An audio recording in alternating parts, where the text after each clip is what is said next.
There we go. There you go. Welcome, everybody. This is S.M.I.L.E. I'm Tony, your host. Today we have Savage Panda with us here from the UK. Just a little disclaimer before we get going. This is not a counseling session. I am not a therapist. I'm not a licensed psychiatrist or anything of the sorts. I am a military veteran dealing with things, and I'm willing to talk and express how I've learned to cope with things, and hopefully we can get some of you guys to bring up some topics that you guys are dealing with or whatever it may be. But I am not a And I'm therapist, and all the information. I'm not military. I'm just a supporter to me. But as I said, not a therapist, but all I'm giving you is my personal experiences and how I've helped cope with them.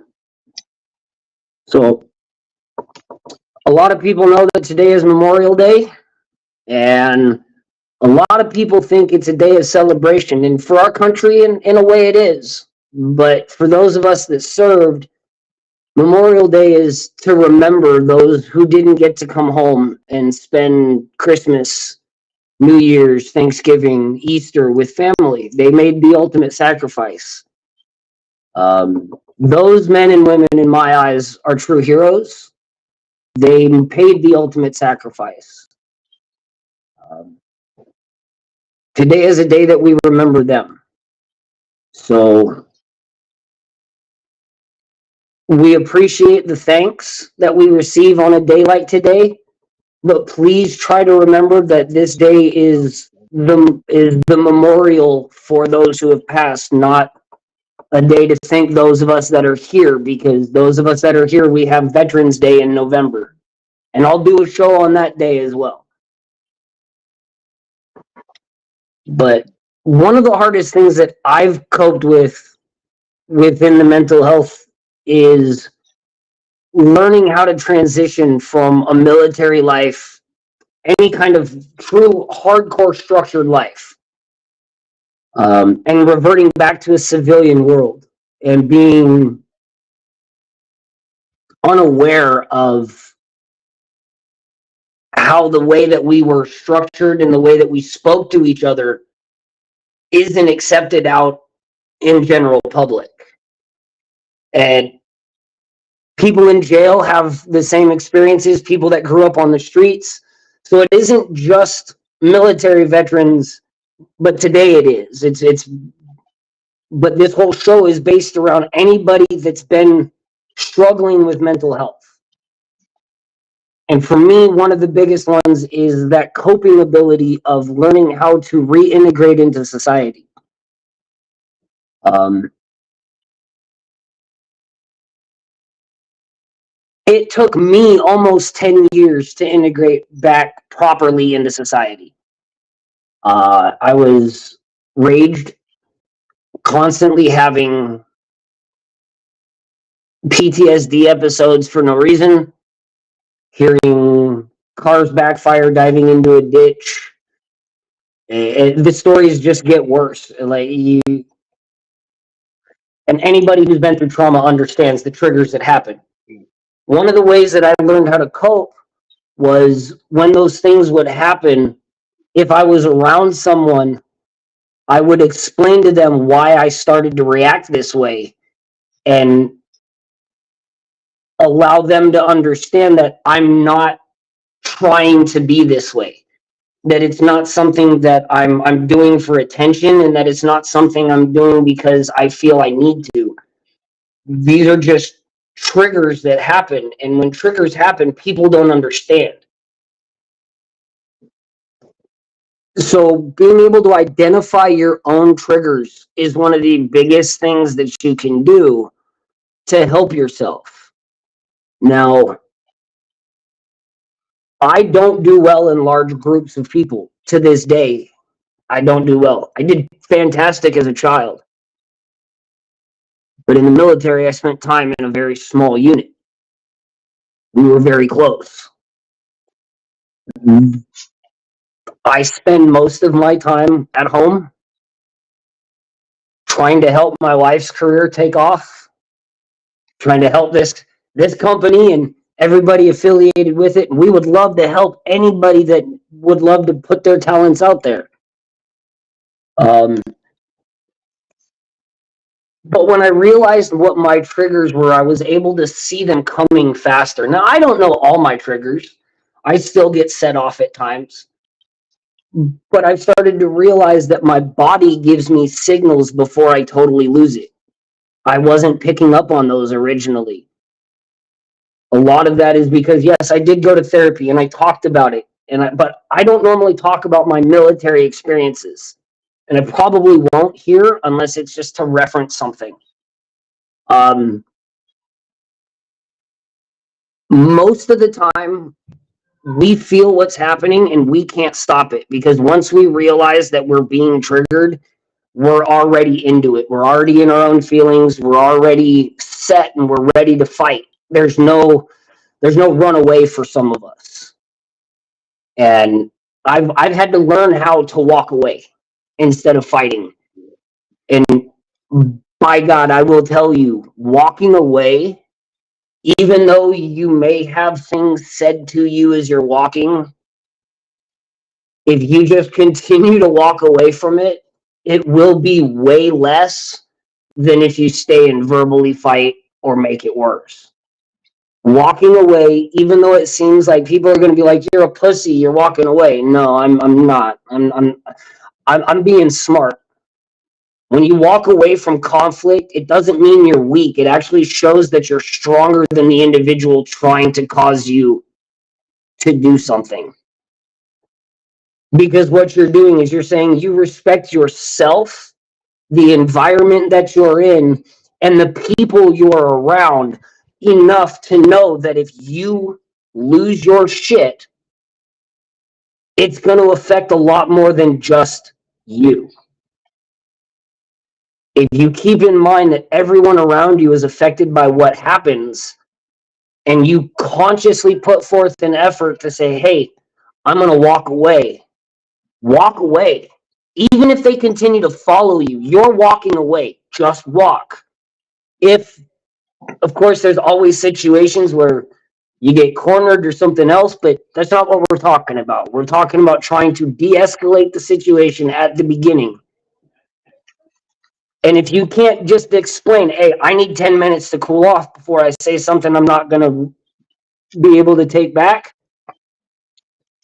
just leave. Just walk away. Because what they say about you isn't going to mean anything when what your actions show is that you're bigger than the situation. Yep. So,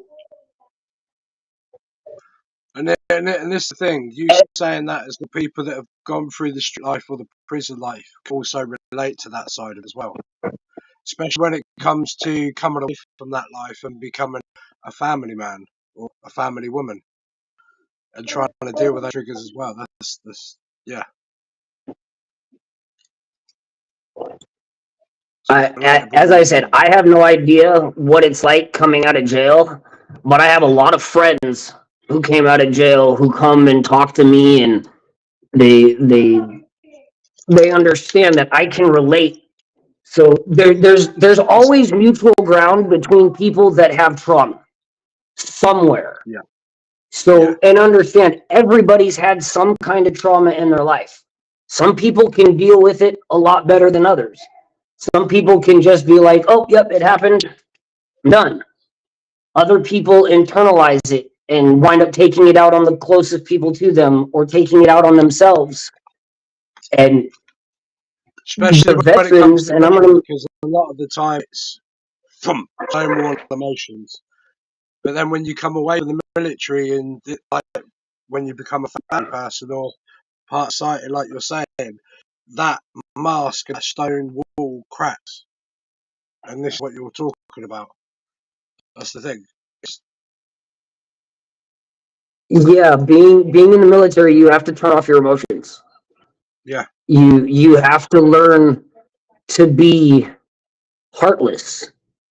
And I, a lot of military members will be like, "It was one of the hardest things I ever did in my life, was being over there." And it isn't the war that's hard. It's It's the being away destruction. from the people. I Yeah. don't even think it's the destruction. I think what it is it's the fact that you're away from your family. You're away from And the that, ones that you grew up with. And there's then these that as new men well. and women. Sorry, I'll let you talk, Tony. Sorry. I was going to say. So it's all good.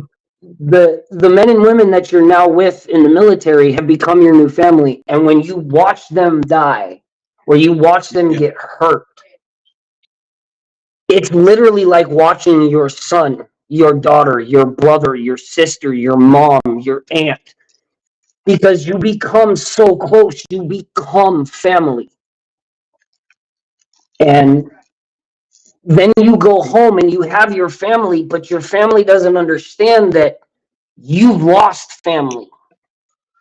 Yeah. And the statistics for veterans are 22 a day for veterans and one active duty per day. Because there's not enough help out there. Even in the UK, there's not enough help out there. No, what's ridiculous is the fact that we sign a contract that states we will sacrifice our body up to and including our life for the defense of our country. And in that contract, it states that they will take care of us when we're done. But they don't.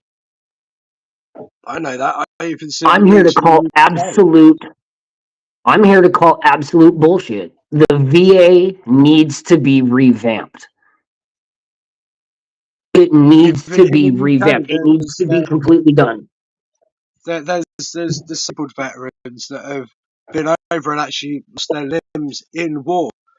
And they're outside camping outside the places that give you the homes and give you the key. And there's other people that may not necessarily need that housing at that moment over that person. If you get what I'm going. I see it here in the UK. I can only imagine how much worse it is in America.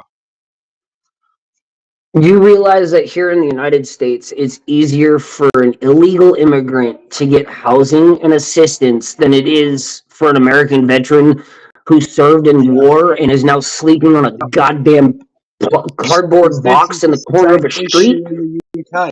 It's the same issue in the UK, and half the people that we as a country are helping out, there's no women, there's Don't no deserve children, it. there's just No. military age men claiming asylum. And don't get me wrong, I'm all helping people, but where's the women? Where's the children? It's them that we need to help. You should be fighting for your country because we're currently fighting for yours.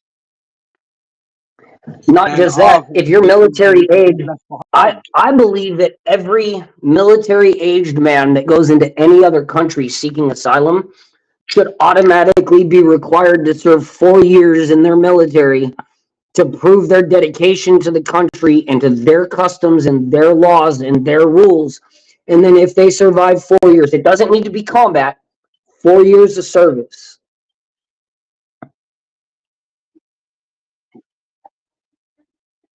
Wow, that's a new statistic I had no clue on.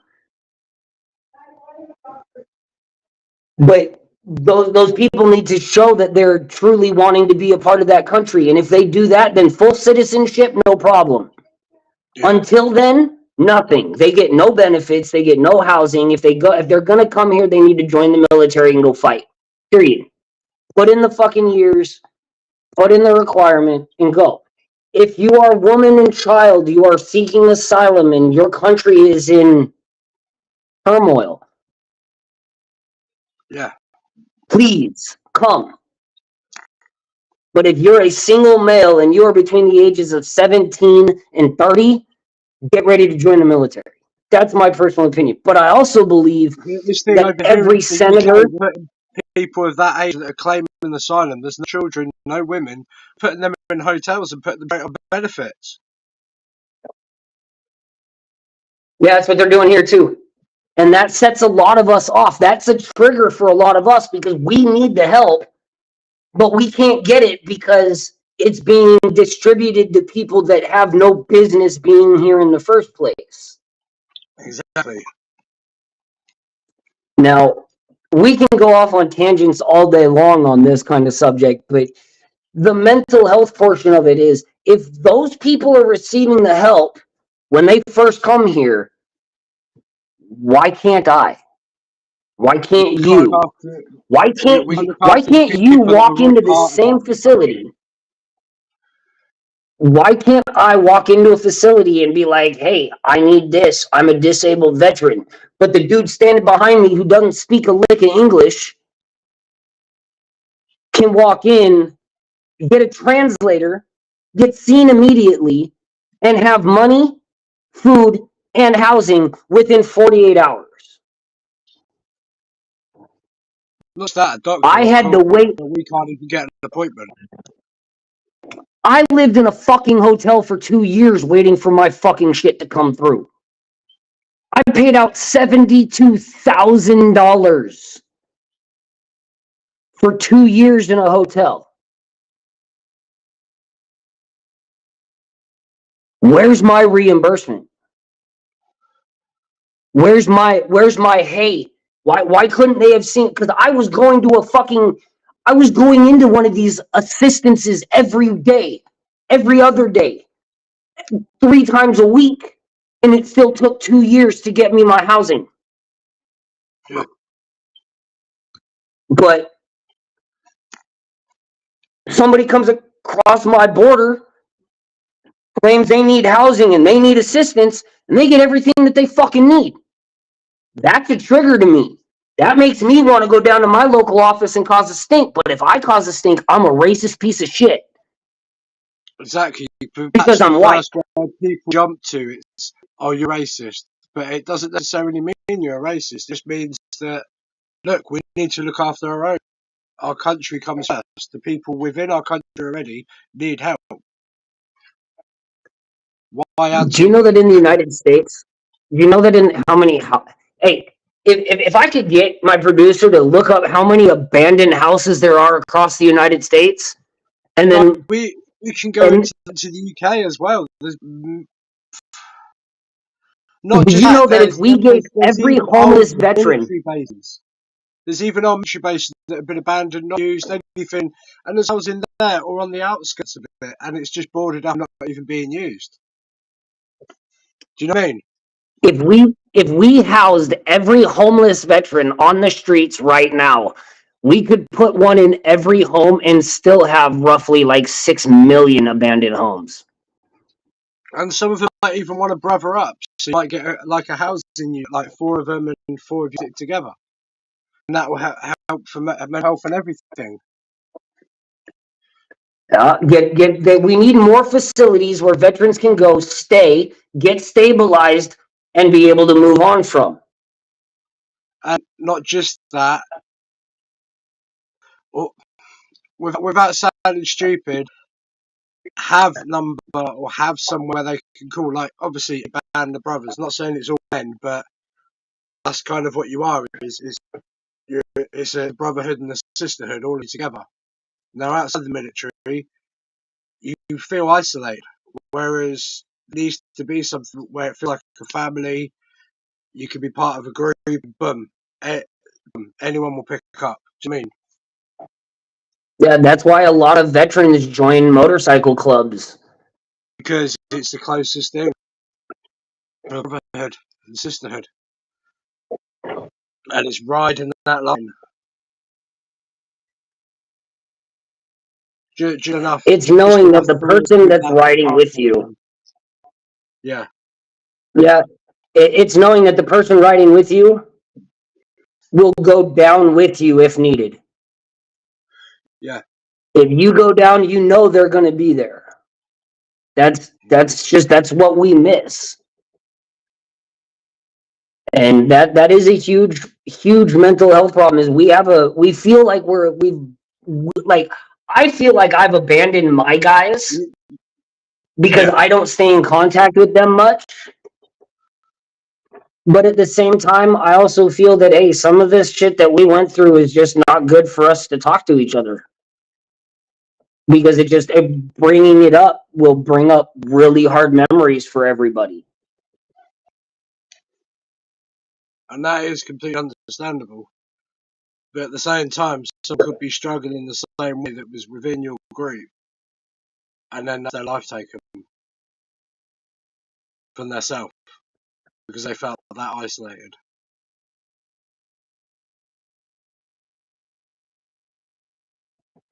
So there needs to be more help out there. I get some people can't talk about stuff, and then there's some people that can. Do you get where I'm coming from? It's like Now, my dad, and who's that very old school. He was in the first Falklands War and the Island War and stuff like that, and he told me stories and why he wakes up at night and it's like, fuck you. it's not hard to comprehend when I had the life I did. I didn't do military; it was the other style of stuff. But hearing his side, it's so relatable to it. It's like, okay, cold sweats, yeah, all right, but yeah, it's The and when reasons you speak to behind him, it's like that maybe you should speak to someone other than me. No, we just get on with it. Just go down the pub, just have a beer.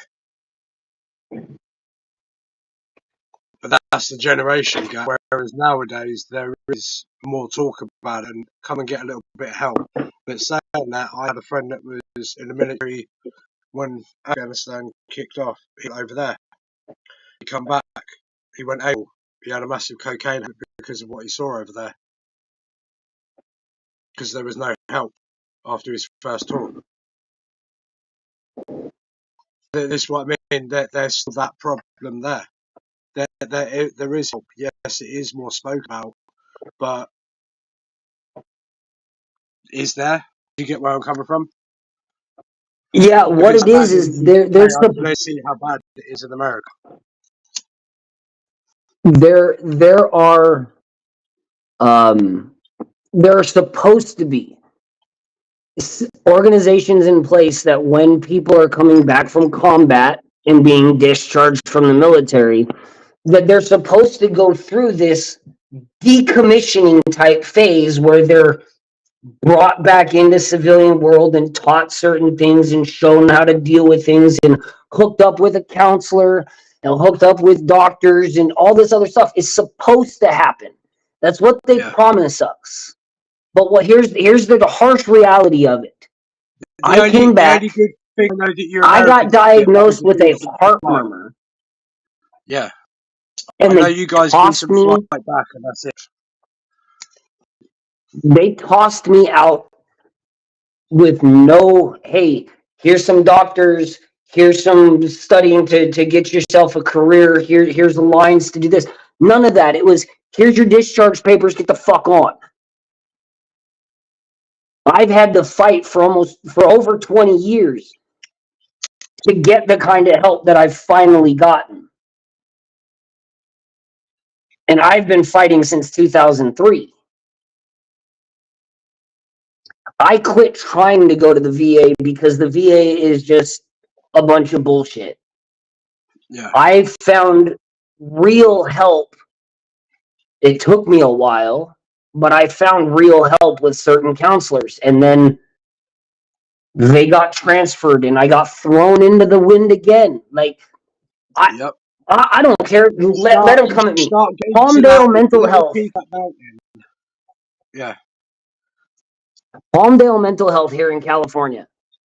Threw me and my entire men's group of about 18 of us to the wind. They have no group for us to have. They have no counselor that can sit down and talk with us. We had a counselor who cared and they transferred him out. I know of at least 5 men right now from my group that need to be in group therapy, that need it. It's just, I'm missing it. It was a day that we were able to talk and work out our issues. I'm hoping eventually this And not program can be judged as like this. well. Yeah, and we're not, and we weren't judged at all in that group. It was really nice. Yeah. And I want this place to kind of be something like that, to where you're not going to be judged if you come here and you submit, you're like, hey, this is a situation. How would you handle it?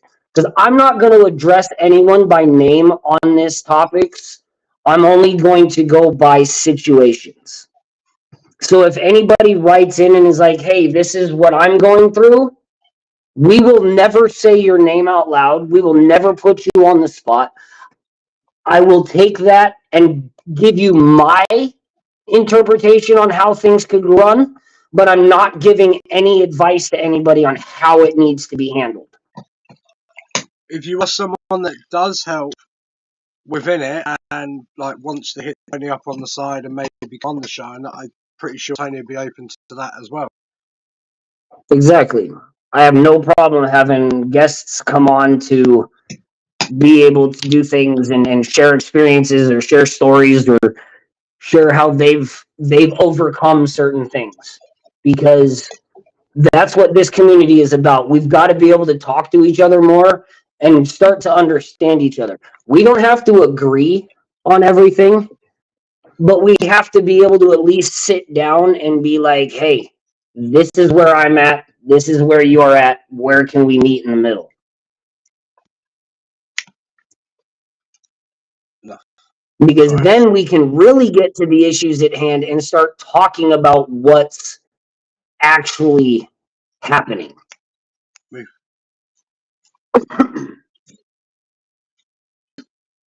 And that's it. That's across all aspects of mental health, not just for veterans, but for everybody. Because if you can sit down and talk to somebody with that you have difference of opinions or difference of ways of looking at it, but you can see where your stuff overlaps, that's where we're going to find that middle ground, and that's where we're going to start to heal. And the healing process is not overnight. It's not going to be like you're just going to wake up one day and just be like, hey, everything's copacetic, I'm cool, nothing's going to bother me. Because that don't happen. No, You're it's going to just wake up on learning days and to feel great. deal with it. That's all it is. It's just living with what you have and coming to terms. And you said, acknowledging that little adrenaline rush just before it kicks in and things like that. It's being aware of yourself as a person. And taking That's all it self comes to. accountability. Yeah, and I mean, I haven't gone through the Self military. accountability. Self accountability is a huge thing, and in the military, that's one of the biggest things that was drilled into our heads was we take accountability for what the fuck we do or don't do or fuck up on, because that's just the way we have to be. So when we come out and there's no reason for us to claim responsibility for shit that we do, right? There's no punishment. Like we get mad on the street and we beat the hell out of a tree, or we punch holes in our walls because we're mad. The only thing that the repercussions from that is we're going to be sore, our hands are going to be hurting, and we're going to have to fix our walls, right? But if we snap off in public and we hurt somebody, we may not take accountability right off the top because we're enraged. He deserved it. They deserved it. They got what they earned. They came at me. Eventually, when they are calmed down, when we are calmed down, when we look back, I promise you, the first thing any veteran does is this. My bad. My bad. Fucked up. Just no, we grab our face either with one or two hands, and we beat the shit out of ourselves. As men, we do that.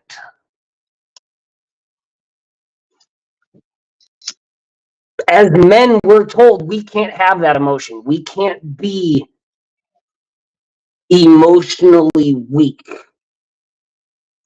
There's nothing wrong with having the emotions that you have. What we do wrong is the way we express those emotions. And like I said, it's not going to be overnight. You're not going to watch one of my shows or go to a therapy session and just you're all fixed. Because if that was the case, therapy wouldn't be an option. You know what I mean? Therapy wouldn't be a career. It would be there'd be like 100 of them across the country, and you could make a phone call, talk to somebody, and they'd be like, "Hey, yeah, you're cured." Click. It's not feasible, right? We can't do that shit with a car. We can't call a mechanic and be like, "Hey, my motor's making a knocking sound," and they're like, "Oh, it's your piston, but you're good now because I diagnosed it." Yeah. Like that doesn't make any sense. But people seem to think that because I signed up to go to war, because I signed up to serve my country, that I need to deal with this on my own, that I need to be strong enough to handle it. I thought I was strong enough when I was 23 when I got out. I thought I was strong enough when I was 28 when I'd been out for 5 years. I thought I was strong enough when I was 33, 10 years after I got out. I wasn't strong enough. I broke. I lost friendships. I lost a marriage.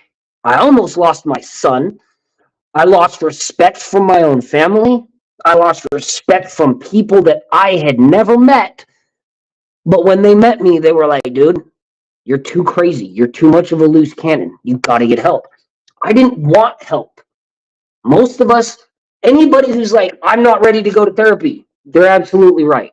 You're not ready to go to therapy because you're not going to go to therapy for the reasons you need to. You can force somebody to go to a therapist and go to a psychiatrist, but it isn't going to help them. It's just like addiction.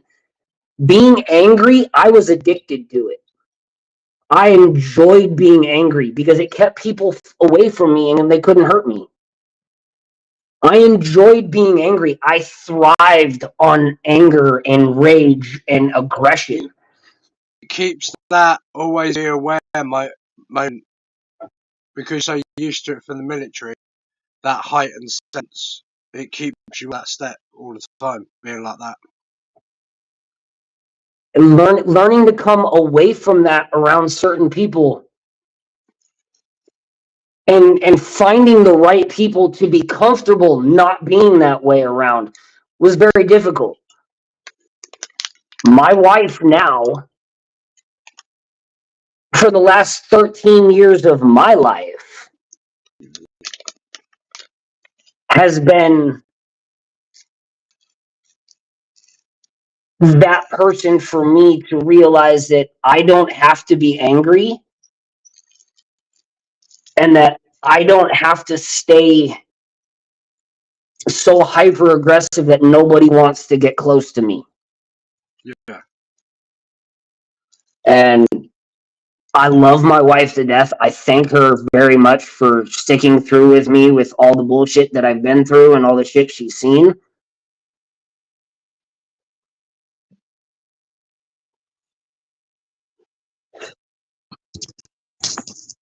Sorry, I gotta kind of read some of that. Yeah, we Marines live by a set of core values that are known for their discipline. They are expected to uphold the uniform code of military justice and follow strict rules and regulations. A lot of those rules are literally about not dishonoring yourself. Because when you dishonor yourself, you dishonor the core. And when you dishonor the core, you dishonor all the memories of everyone who served before you.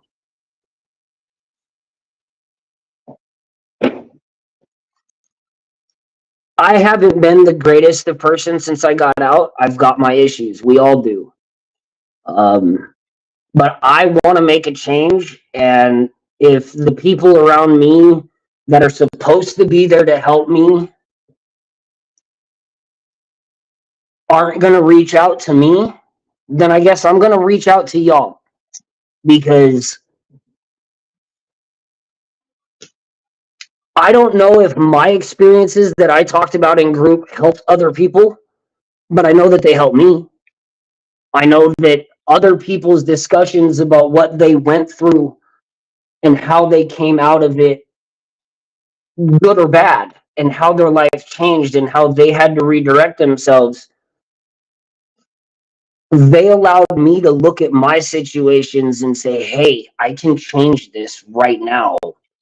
I can actively start making a change. I'm not going to change it overnight. Like I keep saying, this is not going to be an overnight thing. No one will be fixed overnight. It cannot be done. Anybody who says, oh, I used to be an addict, but I'm not anymore, they're full of shit. You're still an addict. You're just recovering. You're still in recovery. I'm in recovery. I've been sober 17 years. June 17th of this year will be 17 years that I've been sober. Those 17 years have been phenomenal for me. I have an 18-year-old son. So that tells you I wasn't there right away as a dad. I wasn't always in the picture because I was actively enthralled in addiction. But my son and his mom never gave up on me. Even though we were divorced, she never gave up on me. She made me make a choice, my son or the drugs. For me, my son all day long. I ain't touched the shit since, and I never will again. Anybody is actively in addiction or is trying to get into recovery or is in recovery and is struggling, please reach out. Reach out to anyone. You can call me on Facebook. You can call the local hotline number. There are people who will listen. I don't know anybody who's watching this show right now except for my co-host and my producer. I don't know anybody that's here. But let me tell you this from the bottom of my heart. If you need to talk, message me. I'll talk to you. I don't want to see anybody struggle with the shit I did. I don't want to see anybody have the same thoughts I did. If you need help, reach out, please.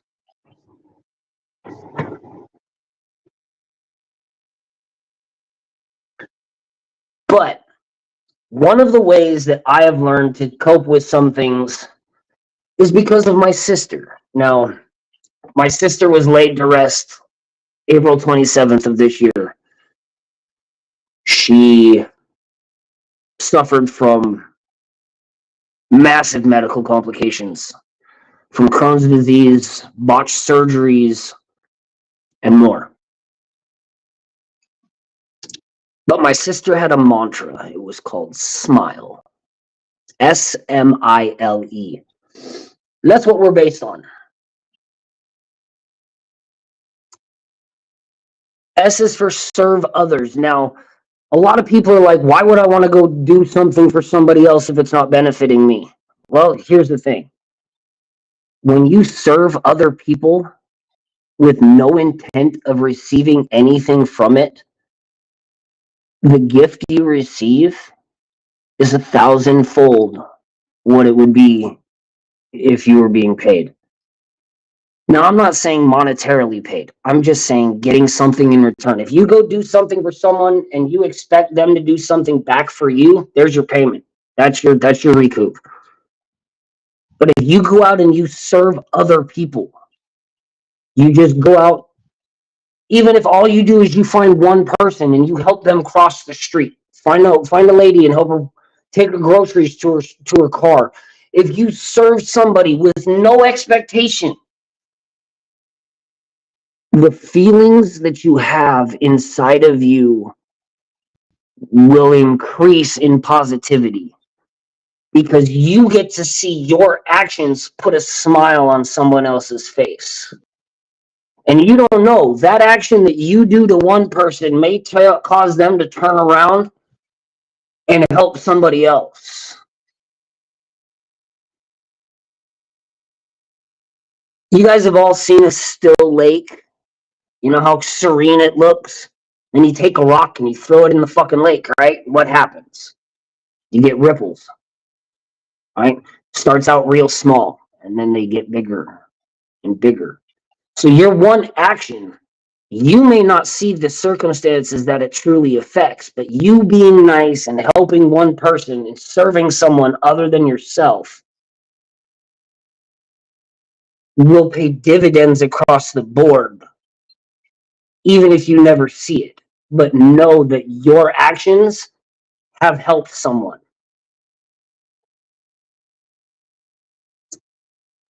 M, make memories. Now understand, when you serve other people, when you go do community service or go to the nursing home and read to the old people or go spend time with them and play games, when you make those memories will help keep you happy because you'll be able to look back and say, hey, I did this. I had a lot of fun doing this. I want to go do it again. You'll make memories that will be good core values. And if you bring your children or you bring friends along with you, you'll see their life start to change.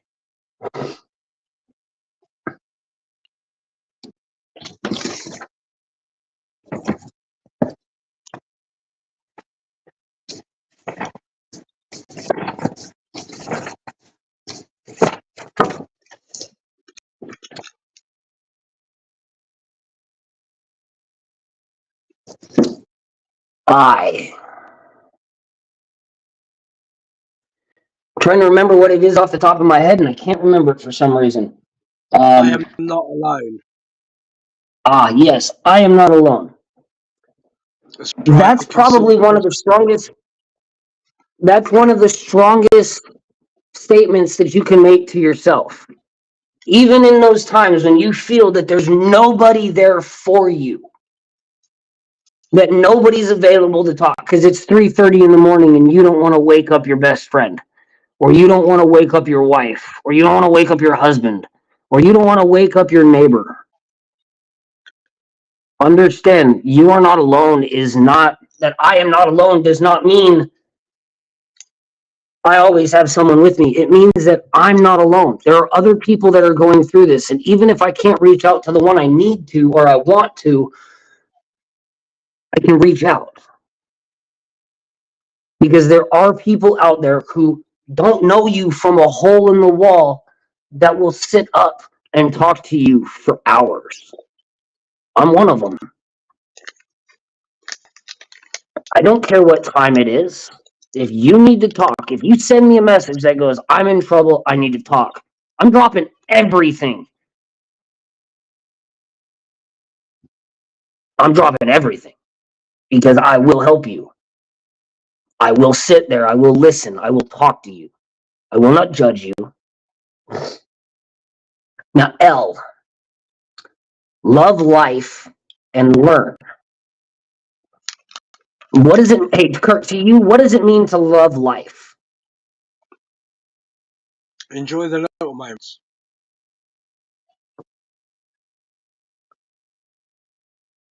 Like stop and smell the roses and things like that, if you get what I mean. To me, love life is loving yourself, even though your life is hard. Loving the fact that you are here. Loving the fact that you have the opportunity to grow and learn and progress and get past these things that are weighing you down. Everything can and will work out if you are willing to put forth the effort as well. Yeah. And then E, enduring to the end. I don't know if many people have ever heard that term, endure to the end. I was raised with that. Enduring to the end means that no matter what, you're going to push forward. No matter how hard life gets, no matter how dismal your life may look, no matter if right now, if you're living in a cardboard box and you're watching me on a phone, if you just continue to push forward and take every day one step at a time, you will get better. It will get better for you. Maybe you're not going to be in a mansion in the Hollywood Hills. Maybe all you'll get is a single studio apartment, but that's all you'll need at that time.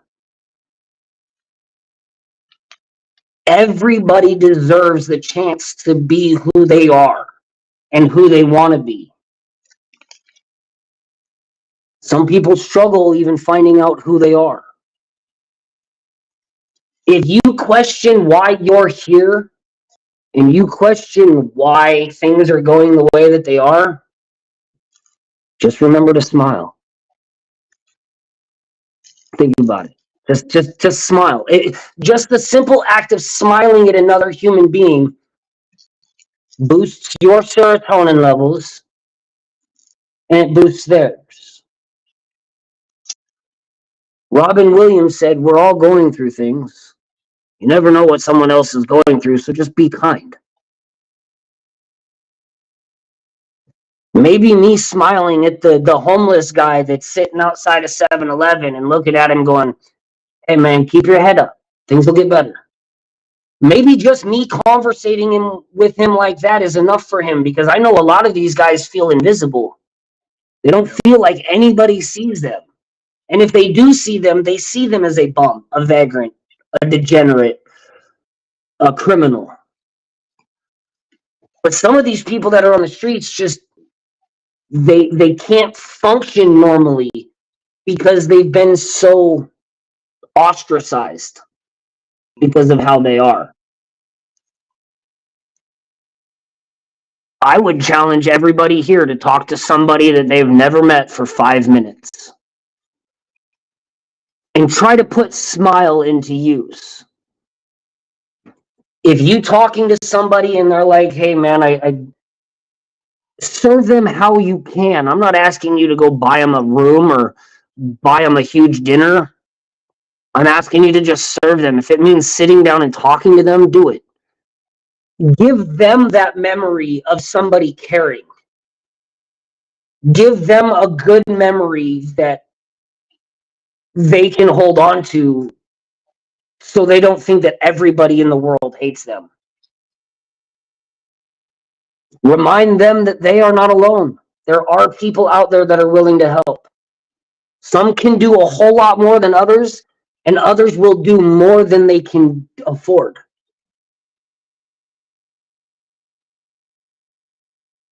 Love life and learn. Teach them and teach yourself that if you can be okay loving who you are in this moment right now, then you can grow and love yourself as being sober, or being a parent again, or being a brother again, or a sister again, or being a friend again.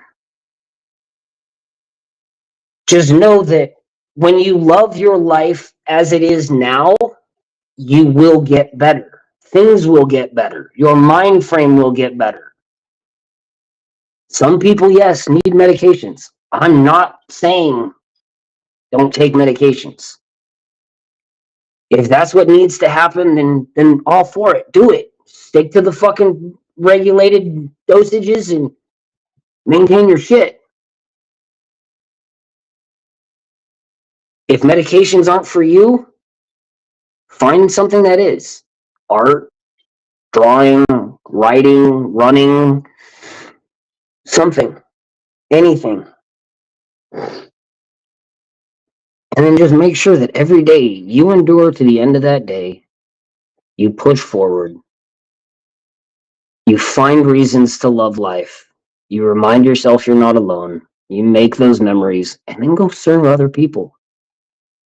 When you do these things, I promise you, your life will be different. Okay. I think right now we're going to take a little bit of probably like a 5-minute break. Let me get some things back together in my head, and we will be right back.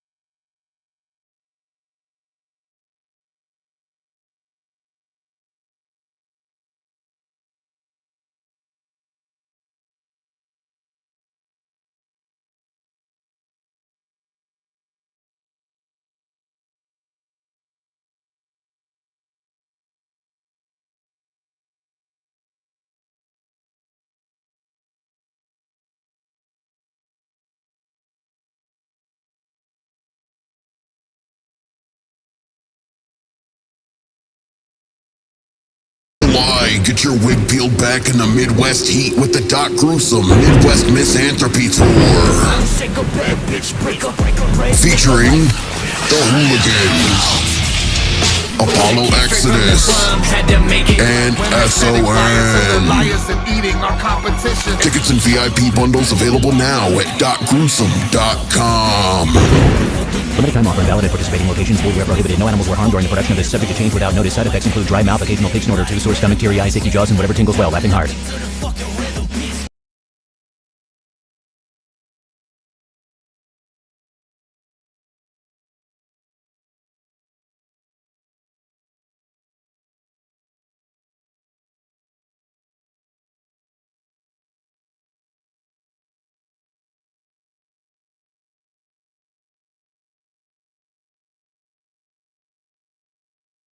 Yo, I keep waking up in these cold sweats. Look around, I see no threats, but the memories I can't forget. So I check my phone, I smoke cigarettes till I calm down. Close my eyes and take slow breaths. Hide it off in my small town with my biggest smile when I'm so distressed.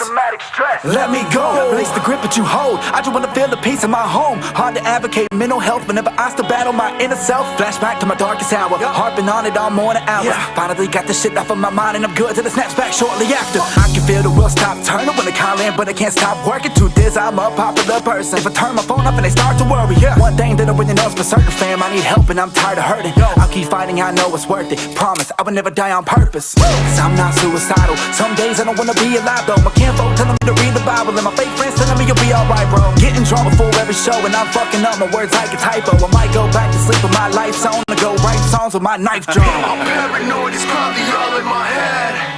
The therapist to tell you take all your meds. Still shaking from the pain and stress. Deep cuts we deal with till we dead. We bled. What? There's blood on the wall. I'm inside yours. Don't leave without me, I swear. Got the door locked with a padlock and a chain hook with a clamp on. Got the shades pulled. If you knock, then I peek out with a handguard. Been looking over my shoulder since grade school, then life happened. Had to stare death in the face too, then light flashed. This is not a joke, I'm too shook to shed a tear. You feel a shock wave, then you look, the end is near. Medication is a must, got blood, so plenty beer. Sedation is a crutch, been stuck for many years. You don't know what I've been through, you died and tried to go with you. Why you think I got issues? I'm too broke to come fix you. The walls closing in, only my closest know my sins. Never sober, hold a fifth and fall over like bowling pins. The world's colder than polar winds from exposure. You're slow and sick and the doses get so intense. Let me show you what hopeless is. I see ghosts and I know I'm next. In my shows I'm a fucking wreck. You don't know me, we won't connect. Pay the toll or they come correct. Yeah, I'm paranoid, it's probably all in my head. The therapist to tell you take all your meds. Still shaking from the pain and stress. Deep cuts we deal with till we dead. We bled. What? There's blood on the wall. I'm inside yours. Don't leave without me, I swear. There's blood on the wall. I'm inside yours. Don't leave without me, I swear. There's blood on the wall. Don't leave without me, I swear.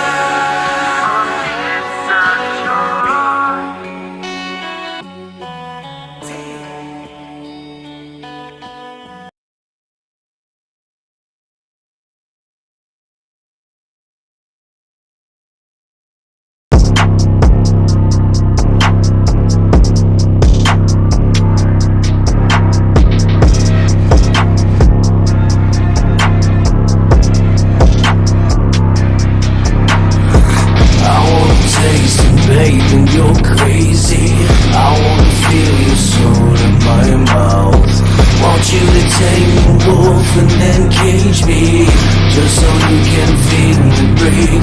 I wanna praise and baby, you're crazy.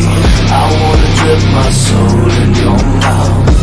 Want you to tame the wolf and then cage me, just so you can feel me break.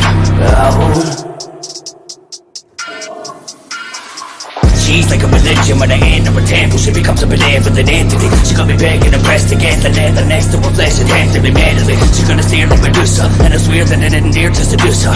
But suddenly she got me by the hair, tied to a chair, saying that I'm only there to amuse her. She got me keys like a animal police thing. Bill changes if it was the battle of Hastings. She got me praising the heat from me, telling me shut the fuck up, but the man that I see things. Seraphim, but I've been lost with the succubus. Fit under the grace of God, can never fuck with us. I don't ever wanna be holy, cause I know the closest that I get to God is when I'm touching her. You've made the way here in your skin to paradise. When you let me taste the sweetest in between your thighs.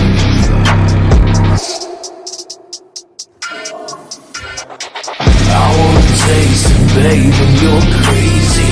I wanna feel your soul in my mouth. Want you to take me off and then cage me, just so you can feel me breathe out. I wanna praise and babe.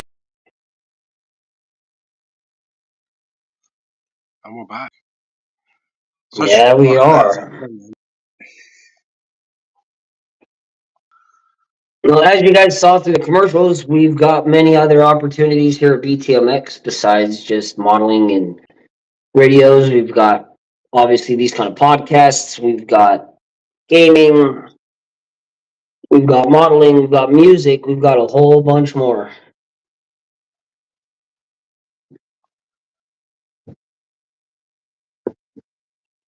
I would like your guys' feedback for those of you that are watching or will watch, that if there's any kind of a topic or a subject that you guys would like us to touch on, and I'm all for it. I believe next week we're gonna go over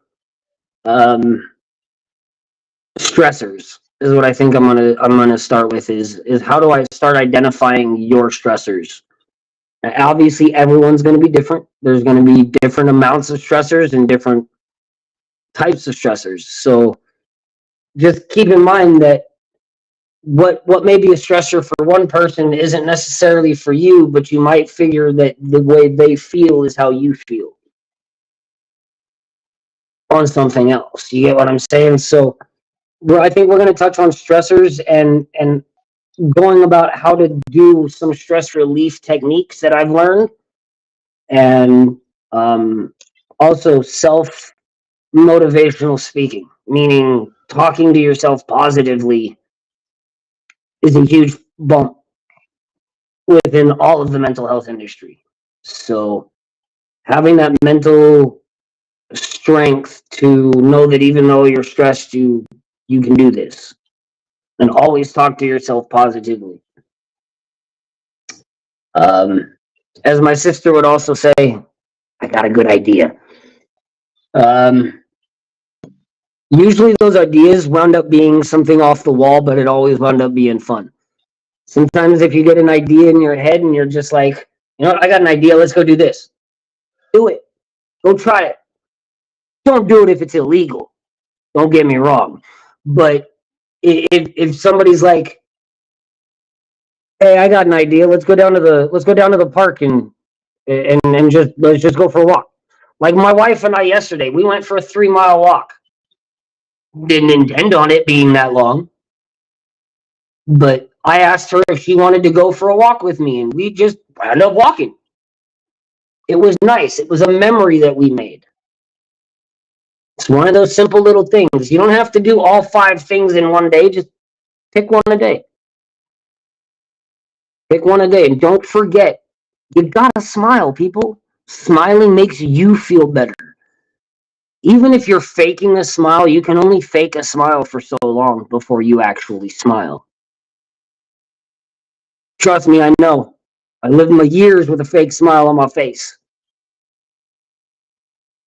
But true smiles actually feel a whole hell of a lot better.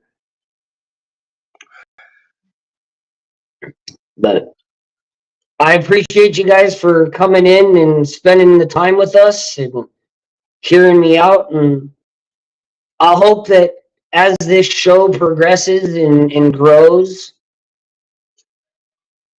that I can help at least one person. Because if I only help one person, that's all that matters to me. Because beyond that one person, I'm helping myself. And for me, part of this concept is my smile is I'm serving you guys by being here so that you know you're not alone.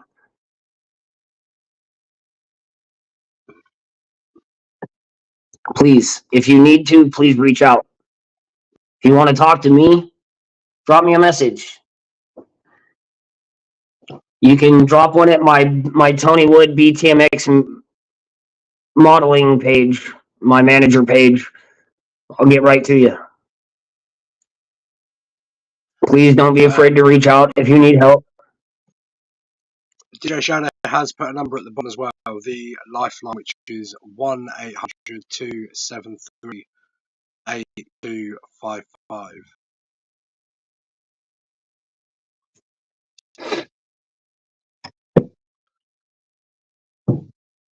Don't be afraid to reach out. And always, hey, check on your friends that are always happy. Please, check on your friends. Check on your brothers. I hope to see you guys next week. As I said, we'll be talking about stress and coping mechanisms and ways to deal with not necessarily eliminating stress, but how to handle it better. So, once again, I'm Tony. I'm your host. Thank you for joining us. Thank you, Savage, again, for sitting in. That's all right. Always here for support, man. It's a good thing. If anybody who's watching would like to be on next week talking about stress, please do. Let us know. We'll see you guys next week. Have a good one. Thank you.